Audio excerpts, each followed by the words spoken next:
हाल में अरुणाचल से लगे सीमावर्ती इलाके में ब्रह्मपुत्र नदी पर एक बड़ा बांध बनाने का ऐलान किया है। इसने भारत और बांग्लादेश की चिंता बढ़ा दी है। अब उस ऐलान को ध्यान में रखते हुए अरुणाचल में सियांग बहुउद्देशीय परियोजना को शीघ्र हरी झंडी दिखाने पर जोर दिया जा रहा है। लेकिन स्थानीय लोग विभिन्न वजहों से उस परियोजना का विरोध कर रहे हैं। यारलुंग नदी अरुणाचल प्रदेश में सियांग के नाम से जानी जाती है। आगे बढ़ते हुए असम पहुंचने पर उसका नाम बदलकर ब्रह्मपुत्र हो जाता है। देश की सीमा पार बांग्लादेश पहुंचने पर यह नदी जमुना कहलाती है। चीनी बांध का बांग्लादेश में भी प्रतिकूल असर पड़ने का अंदेशा है। इस नदी की कुल लंबाई करीब 2880 किलोमीटर है। इसका 1625 किलोमीटर यानी आधे से ज्यादा हिस्सा तिब्बत में है। भारत और बांग्लादेश में इसकी कुल लंबाई क्रमशः 918 और 337 किलोमीटर है।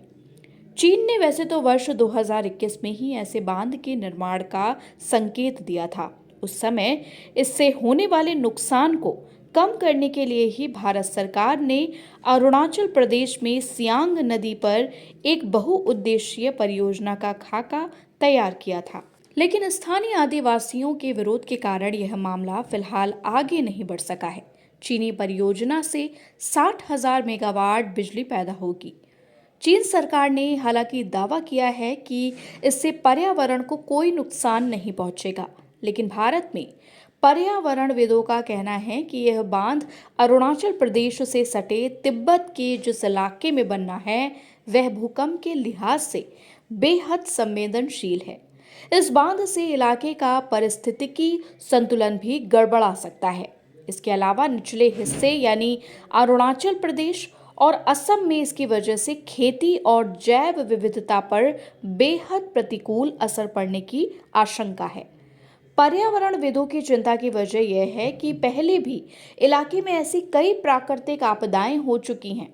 वर्ष 2000 में यारलुंग सांगपो की सहायक नदी इंगोग सांगपो में भूकंप के कारण बड़े पैमाने पर भूस्खलन हुआ था।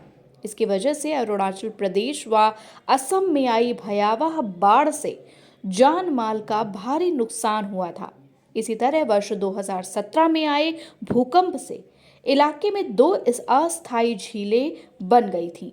भूवैज्ञानिकों का कहना है कि वह दोनों झीलें हल्के भूकंप की स्थिति में भी फटकर इलाके में तबाही मचा सकती हैं।